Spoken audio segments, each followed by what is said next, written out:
जय श्री कृष्णा। मैं आचार्य ज्योति स्वागत करती हूँ आप सभी का वैदिक एस्ट्रो केंद्र में। दर्शकों, आज हम बात करने जा रहे हैं कुंभ राशि के प्रेम राशि फल के बारे में, यानी जुलाई के महीने में ग्रहों की स्थिति और उनके गोचर का प्रभाव आपके प्रेम जीवन को किस तरीके से बदलेगा, उसको हम समझेंगे, उसका विश्लेषण करेंगे और जानेंगे कि किस तरीके से व्यवहारिक तौर पर आप उसको संतुलित कर सकते हैं। लेकिन शुरुआत करने से पहले अपने सभी दर्शकों से अनुरोध करना चाहूंगी कि इस वीडियो को लाइक करें, शेयर करें और बेल बटन दबाकर चैनल को सब्सक्राइब जरूर करें। देखिए दर्शकों, शुरुआत करने से पहले ना कुंभ राशि के बारे में कुछ चीजें जान लेना महत्वपूर्ण है।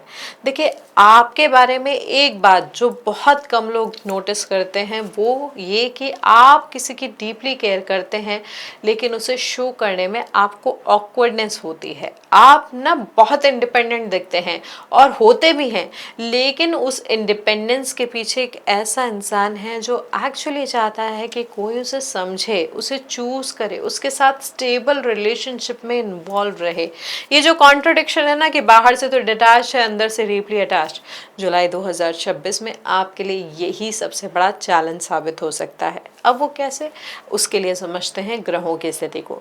देखिए, राहु आपके लग्न में है कुंभ राशि में, सीधे तौर पे सप्तम भाव यानी सिंह राशि को वो दृष्ट कर रहे हैं जहां पर केतु बैठे हैं। अब देखिए, राहु जहां दृष्टि डालते हैं वहां पर एक क्रेविंग आ जाती है, एक डिजायर आ जाती है जो सेटल नहीं होती। आप चाहेंगे कि आपका पार्टनर ये चीज बदले, वो चीज बदले, जो एग्जिस्टिंग है वो आपको इनफ नहीं लगेगा। अब इसके साथ क्या होगा, 4 जुलाई से शुक्र आपके सप्तम भाव में केतु के साथ युति करेंगे। शुक्र और केतु का सप्तम भाव में होना अट्रैक्शन तो बढ़ाता है, फीलिंग्स भी होती है, लेकिन उसमें एक अलग सा कंफ्यूजन होता है। सामने वाला व्यक्ति आखिर चाहता क्या है ये ही क्लियर नहीं होता। साथ ही मंगल जो है वो आपके चौथे भाव में है, वृषभ राशि में है। सीधी सीधी चौथी दृष्टि आपके जो पार्टनरशिप का भाव है उस पर पड़ रही है। तो यहाँ पर शुक्र और केतु की जो स्थिति जो अभी हमने बात की उस पर ये मंगल की दृष्टि पैशन दे रही है, इंटेंसिटी बढ़ा रही है, लेकिन घर से रिलेटेड टेंशन भी इसमें मिक्स हो जा रही है। यानी घर से जुड़ी हुई किसी समस्या की वजह से आपका वैवाहिक जीवन, आपकी एग्जिस्टिंग रिलेशनशिप प्रभावित हो सकती है। साथ ही शनि आपके दूसरे भाव में है, मीन राशि में है, जो परिवार का, फाइनेंस का, स्पीच का भाव है, और यही शनि दृष्टि दे रहे हैं चौथे भाव में बैठे मंगल को। तो डोमेस्टिक फ्रंट पे इस महीने एक बहुत बड़ा फ्रिक्शन आ सकता है। लेकिन एक इम्पॉर्टेंट पॉजिटिव बात यहाँ पर क्या है, यहाँ पर ये देखिए 4 जुलाई से पहले आपके सप्तमेश सूर्य जो मिथुन में थे वो आपके राशि परिवर्तन कर लेंगे। यहाँ पर क्या होगा, रोमांस और पार्टनरशिप वाले भाव में जो परिवर्तन होगा, यहाँ पर एक लाइटर एनर्जी आ जाएगी।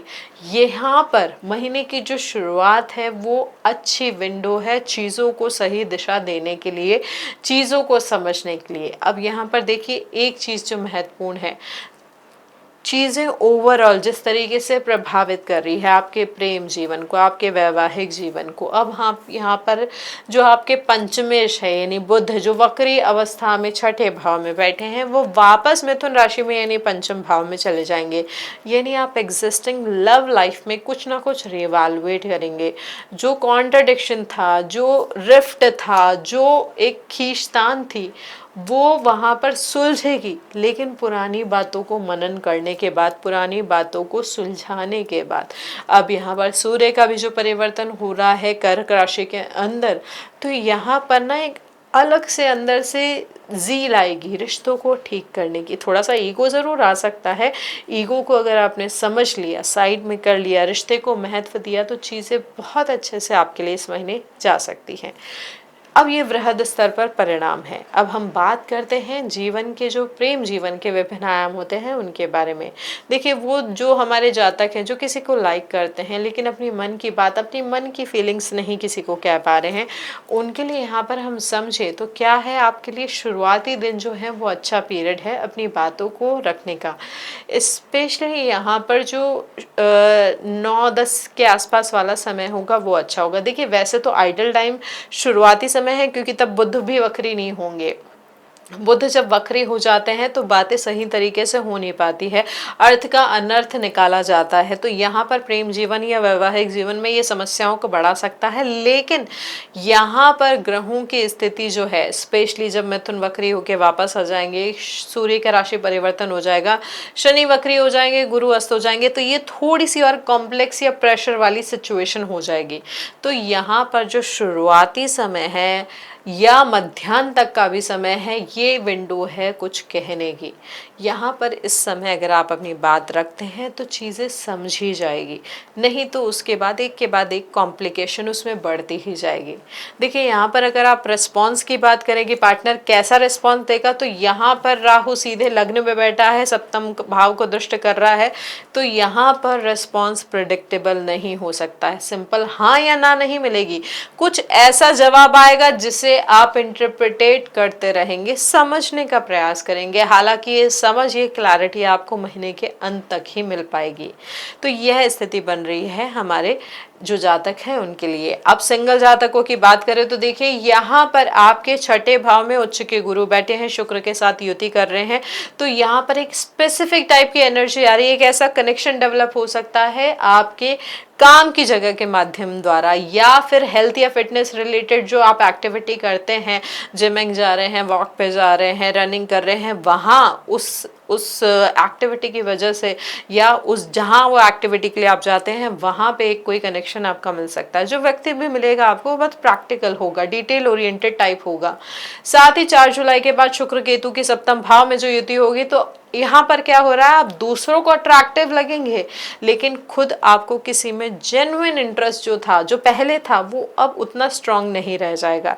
ये डिटैचमेंट बहुत असली या स्ट्रांग नहीं है। देखिए केतु का असर जो होता है टेम्परेरी होता है, राहु लग्न में है, केतु आपके सप्तम भाव में है, तो आप खुद के बारे में ही इस महीने थोड़ा कंफ्यूज रहेंगे। इसलिए कोई नया सीरियस कमिटमेंट इस महीने थोड़ा सा रुकना या उसको डिले करना या अवॉइड करना ही आपके लिए बेटर होगा।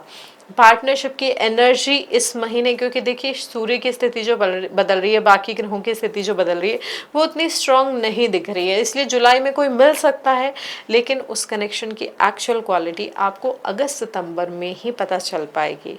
हमारे कमिटेड जातकों की बात करें तो यहाँ पर इस महीने सबसे बड़ा इशू ये होगा कि आप खुद इंटरनली इतने ऑक्यूपाइड रहेंगे कि समझ ही नहीं पाएंगे कि पार्टनर को क्या समझाएंगे।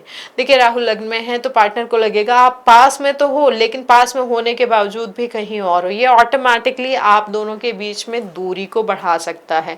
साथ ही मंगल की जो दृष्टि है चौथे भाव में, तो यहाँ पर ये भी पॉसिबिलिटी है कि पार्टनर कुछ कहेगा और आपको जेन्युइनली वो समझ में नहीं आएगा कि वो कह क्या रहा है, और आप पूछ भी नहीं पाएंगे कि आप कहना क्या चाह रहे हो। यहाँ पर एक अजीब सी खींचतान रहेगी, बातें होने के बावजूद बातों का मतलब आप समझ नहीं पाएंगे। साथ ही पैसे के किसी बात को लेके या फैमिली की किसी बात को लेके भी रिश्ते में फर्क आ सकता है।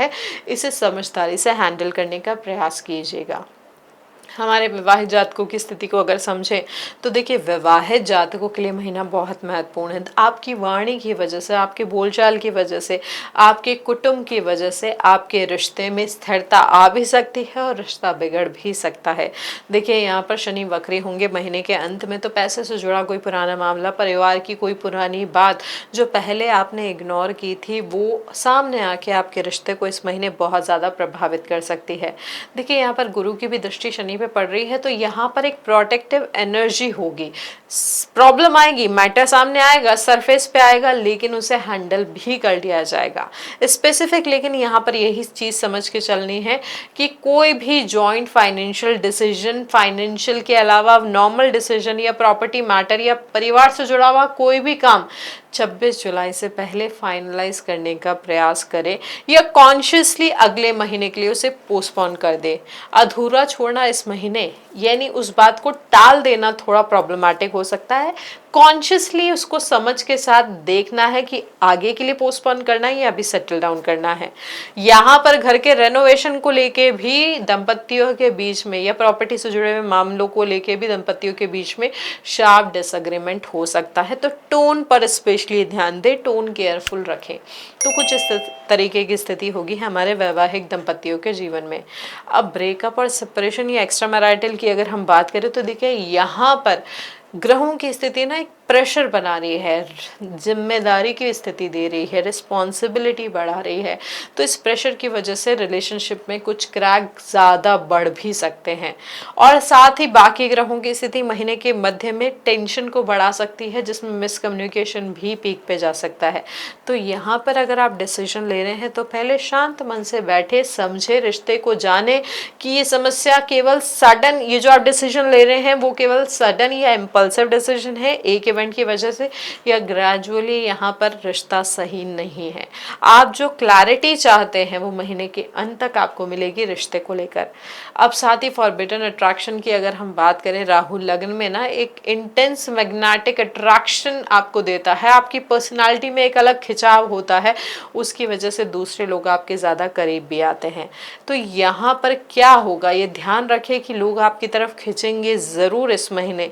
ऑलरेडी रिलेशनशिप में है, रिश्ते में है, तो ऐसे अनजाने खिंचाव से दूरी बनाए रखने का प्रयास करें, नहीं तो वो आपके पारिवारिक जीवन में बहुत कलह और कलेश वो स्थिति लेकर आ सकती है। तो दर्शकों, ये था हमारा विश्लेषण जुलाई के महीने का कुंभ राशि वालों के लिए।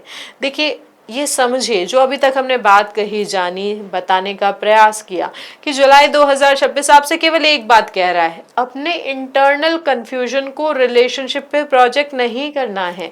राहु लग्न में है तो आप खुद ही उलझे हुए हैं, लेकिन उस उलझन की कीमत पार्टनर को मत चुकाने दीजिए। आपकी सबसे बड़ी स्ट्रेंथ इस महीने है आपका यूनिक पर्सपेक्टिव। आप रिलेशनशिप को वैसा देखते हैं जैसे बहुत कम लोग देख पाते हैं, समझ पाते हैं। इसी पर्सपेक्टिव को इस जुलाई में कंस्ट्रक्टिवली यूज़ करने का प्रयास कीजिए और अपने रिश्ते को सही दिशा और सम्मान दीजिए। ये था विश्लेषण दर्शकों हमारा जुलाई महीने का। अगर आपको अच्छा लगा हो तो इसे लाइक करें, शेयर करें, बेल बटन दबाकर चैनल को सब्सक्राइब ज़रूर करें और कमेंट में अपनी राय ज़रूर बताएं। साथ ही ज़्यादा जानकारी के लिए, अपने प्रेम जीवन को समझने के लिए, अपने वैवाहिक जीवन को समझने के लिए आप चाहें तो DM के माध्यम से भी हमारे साथ जुड़ सकते हैं। हरिओम दर्शकों।